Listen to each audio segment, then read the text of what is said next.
Welcome to Google Ads Unleashed, the podcast that helps you harness the power of Google Ads. And now your host, Jeremy Young. Everyone probably knows that just setting a ROAS target and hoping that Google Ads will deliver that return on ad spend is probably not a good idea. That is why you always have to keep testing and keep learning. And in this episode, I'll reveal to you a good strategy to find out what the correct return on ad spend target should be for your Google Ads account. Let's dive right in. Hello and welcome back to Google Ads Unleashed, guys. Hope everyone is doing fabulously this week. This one's pre-recorded because I'm in the United States right now, enjoying a few cocktails in Miami when this comes out. So I'm very much looking forward to this. But up until then, I want to tell you about something that happened to me a few weeks back, which has triggered me to do this episode. So I'll be honest, I don't do enough of this, and we've recently done a lot of training ourselves in this department. But nevertheless, I'm going to tell you how important this is today, and I'm also going to tell you how to go about it. And it is how to choose the right ROAS targets for your campaign. So typically what we do is we don't ever really change ROAS targets too much in the agency. The reason for that is that with the volumes that we play with, we don't really want to be changing bid strategies really too often. Because of course they should be very often like kind of set in stone, if you like, and you don't want to play around with them too much because it's one of the independent variables. If you change that on an ongoing basis, you just confuse the algorithm and you actually make things worse. It's much easier to control sort of performance through the volume of spend that you pop through ad accounts. This is my opinion, and this is just a tried and tested thing that we have found. Nevertheless, setting the right ROAS target is very important.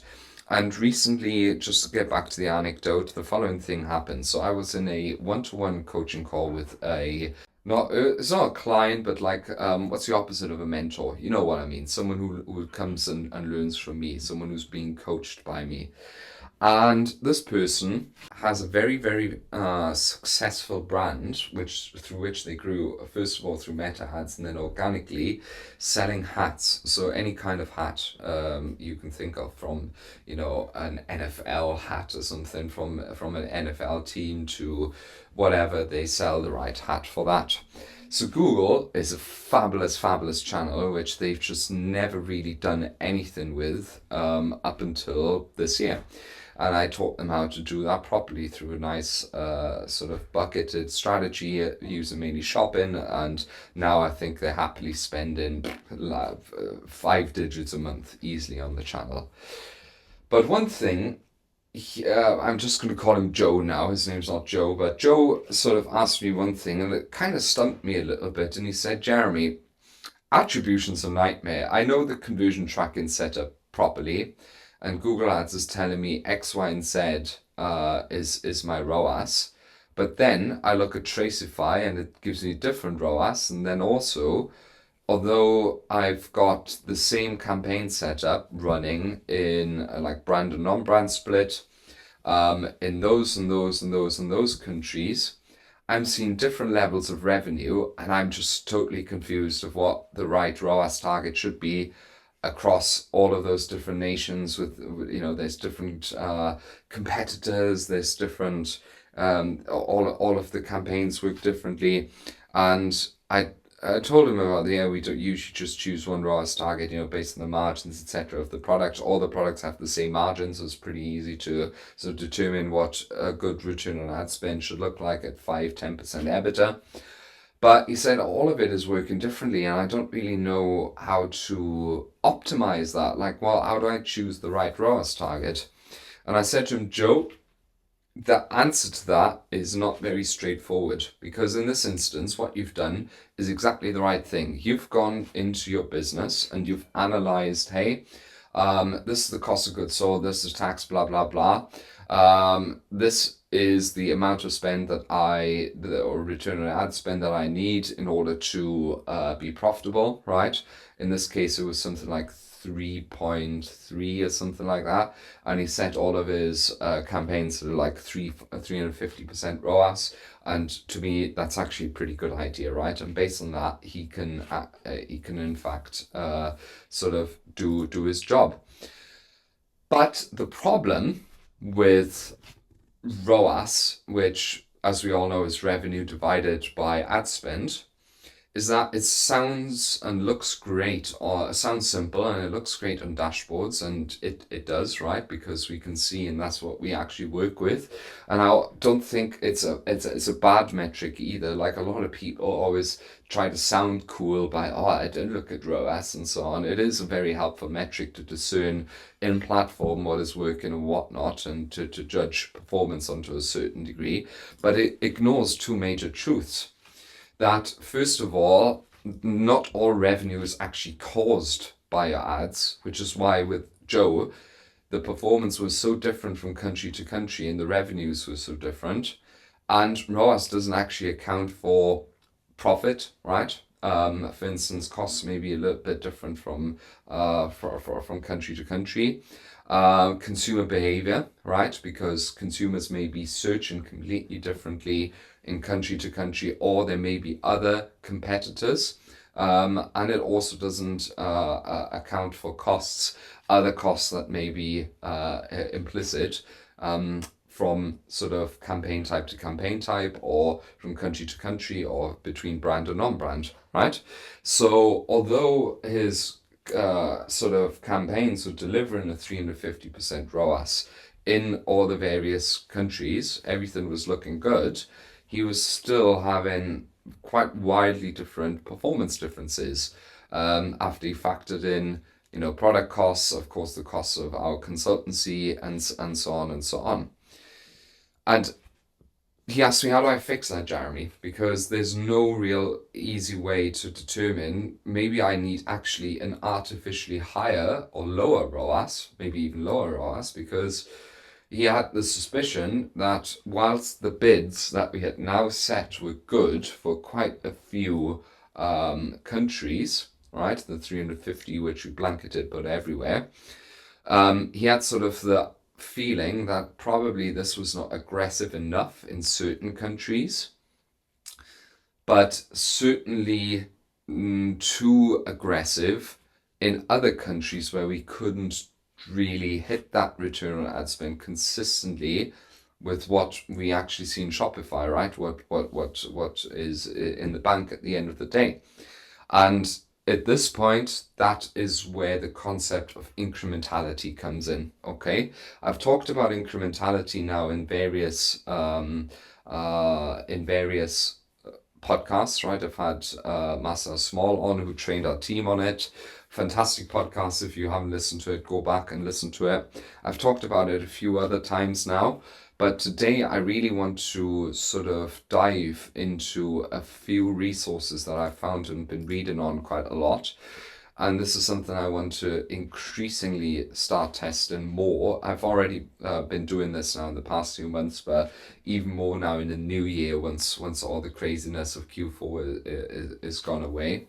And I want to tell you today about how you can calculate incremental ROAS, or POAS for that matter, for your campaigns, and how you can use geo-based incrementality tests to adjust ROAS targets to answer the question that I have that Joe posed to me. What is actually the right ROAS target for the campaigns that I'm running? Maybe a quick reminder of what incrementality is. So incrementality tells you how much of your ads actually generate the real revenue, and how much of that revenue does not come from people who would have bought anyway. Okay, so you may in your platform see this 350% ROAS, but it doesn't actually tell you how many of those people would have bought anyway, because let's say branded traffic is typically a campaign type which is not very incremental, right? Because people know your brand, search for your brand, they would have clicked anyway on the brand search ad, or potentially let's say an organic search result, right? So traditionally, this type of ad has very low incrementality, whereas, for instance, top of funnel driven advertising measures such as YouTube, well, demand gen, or shopping, which is mid funnel, bottom funnel, have probably more incrementality, right? Because people would have bought because they saw and discovered those ads. That's the sort of reason that they bought. The thing is, with incrementality, it's quite an important concept because the human mind and psyche is really, really complex, and oftentimes it's really hard to actually identify why has someone decided to buy something, right? Sometimes people buy, let's say, an iPhone because they like the blue color of the phone, right? They could have seen 50 different ads. They saw the ad, but they didn't buy because of the ad. They bought because they liked the color of the phone, right? So it's impossible or very, very difficult to sometimes credit advertising for that or discredit it for that.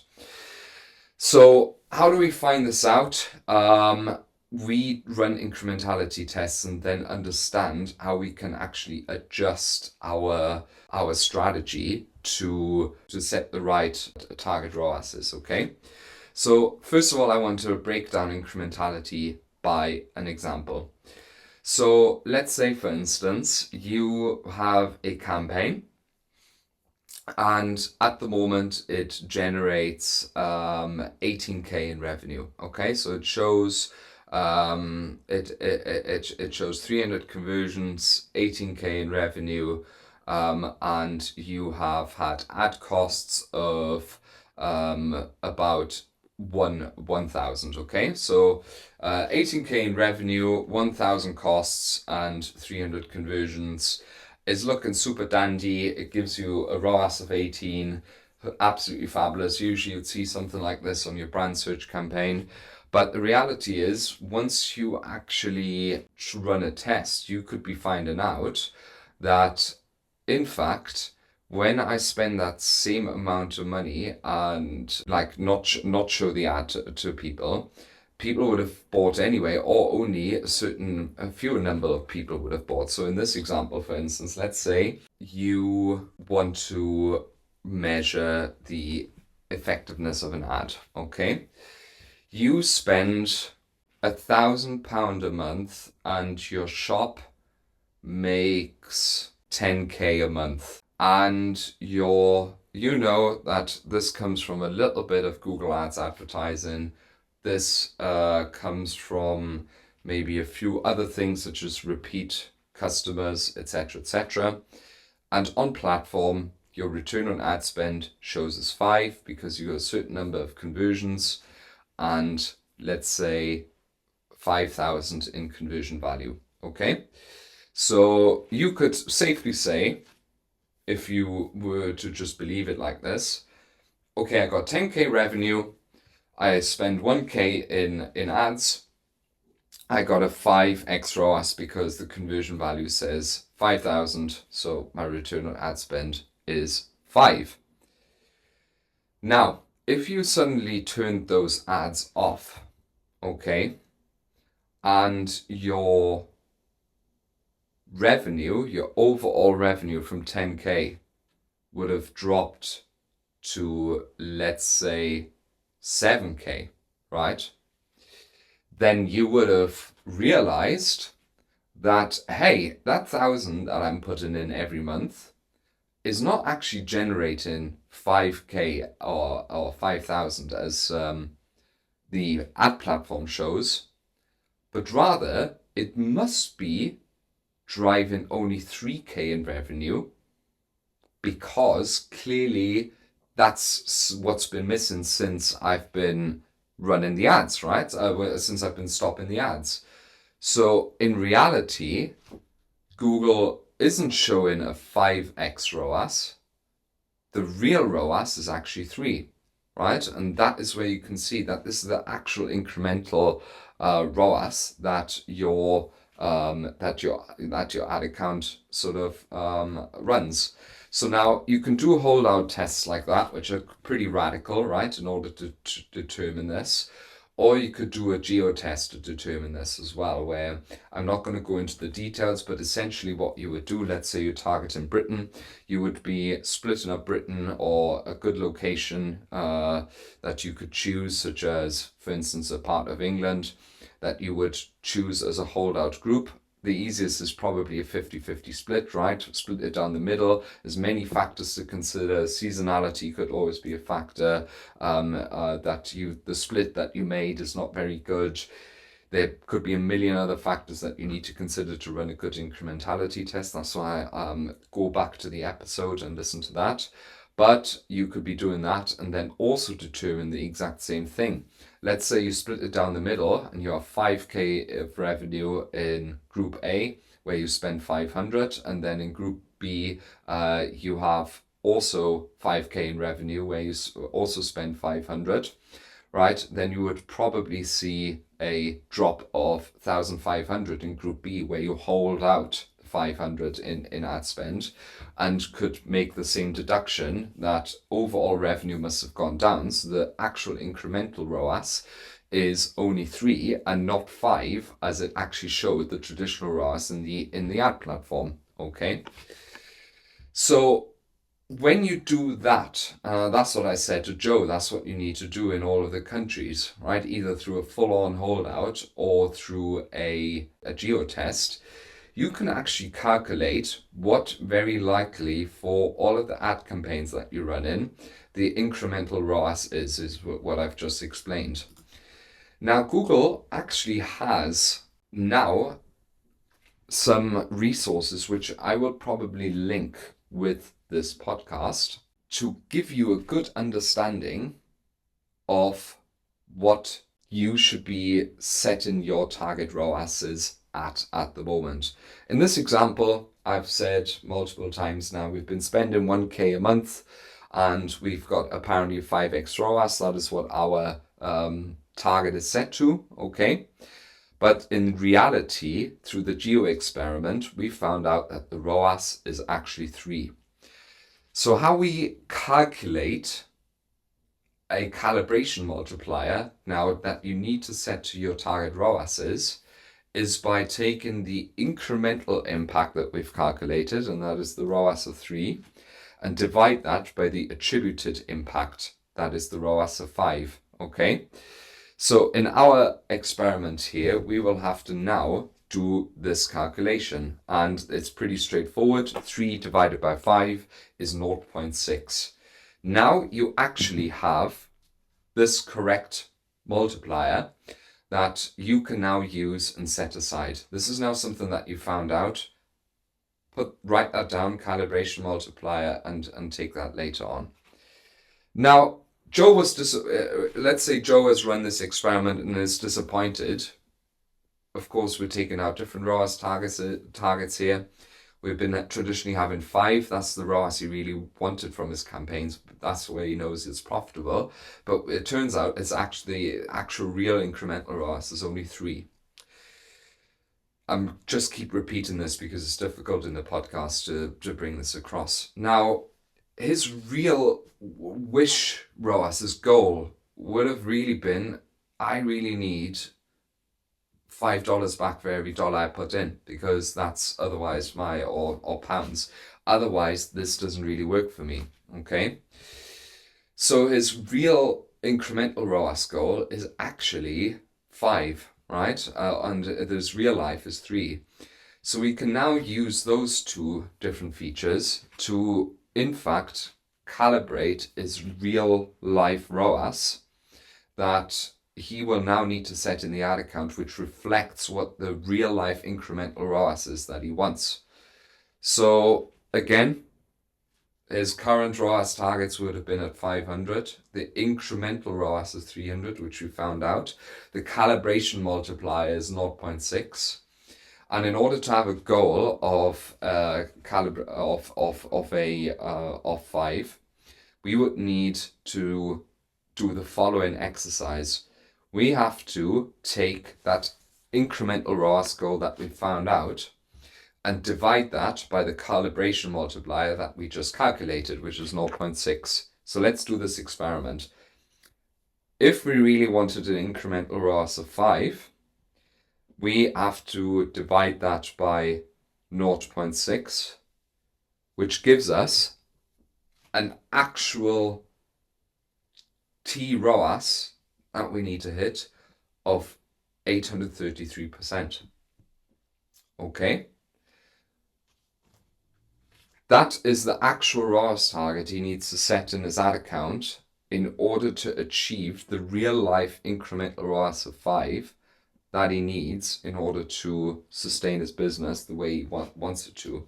And that is the real ROAS target that he needs to choose for his campaigns. Okay? So that's what we find out through geo experiments, right? So just to recap, he makes 10K. He spends 1K a month. We do a holdout test. We realize that Google is not showing, not actually achieving a 5x ROAS like he set in the ad account, in which he showed in the ad account, but actually only a 3x. So what we then do is divide the incremental ROAS by the ROAS shown in platform, which gives us a calibration multiplier. And then we set an actual incremental ROAS goal, which we want, divide that with a calibration multiplier, and that gives us the on-platform ROAS that we need. Okay, so that's what we've done. And this is something that you can do pretty easily in your ad account, in all of your ad accounts right now, which gives you, and the same applies to POAS, by the way, right? So, but instead of tracking the revenue and the turnover, you would have to track the profit and the impact it has on that to do the same exercise, right? And this is some really powerful stuff, because what this does is it marries the real life impact of your ads are actually having, whether positive or negative. In this case, the incrementality was less than 100%, which is in theory bad, but nothing is 100% incremental. There are, of course, cases where it's more incremental than we think. This is very often with poor in-platform ROAS, which we very often see with demand gen or YouTube campaigns, but which actually move the needle in your overall baseline revenue, right? Very often. This is, of course, not what we wanted, but this is what the reality is, right? And it helps you set the right bids regardless of what your feel is, your want is, your needs are, etc., etc. There's a few things that you need to think about is how to run a proper geo test. For instance, volume is an issue. Sometimes you were trying to test for something that has much too little impact on what you do, or sometimes it's extremely hard to even measure what you want to do, or sometimes the seasonality produces a strange outcome, right? Sometimes you just chosen the wrong areas as a geotest. Sometimes freak incidents happen that disrupt your geotest, etc., etc., etc. There's also other things that you need to think about when you're setting your targets. Typically, I would never adjust bids more than 20% at a time. So in this instance, we found out we need to actually raise our ROAS targets from 500 to 830 in order to have our incremental ROAS goal of 5. Well, the issue with that is if you increase ROAS targets this drastically at once, then you could, anything could happen, right? Your ads may stop spending straight away, or the efficiency that you now achieve is maybe not even possible. Or you're going to sacrifice volume because your ads are much too conservative suddenly. Vice versa, if you drop ROAS targets aggressively, it could even go really bad, right? Like you could be spending crazy amounts of money without following. So there's other things that happen in the auction. Competition changes their bids, which may have an impact on how your ads perform, etc., etc. Significant changes can also change who your campaign targets, right? So, which also changes results in incrementality. So sometimes, even though this is the best way of going about it to find the best ROAS on platform for your incremental return on ad spend, which you want to achieve, sometimes you will have to just accept that bid changes can be so unforeseen that they may have a completely different impact as desired, right? So you have to retest sometimes your incrementality tests in order to keep your calibrations accurate. You have to understand that some channels sometimes sponge off each other, right? So this could pollute the outcome of what's going on. So which is why we would recommend, in an ideal world, and Google actually recommends this as well, right? That you keep your calibration multipliers, which you calculate through running those tests, fresh by retesting every 3 to 6 months. Every 6 months is probably best for most ad accounts.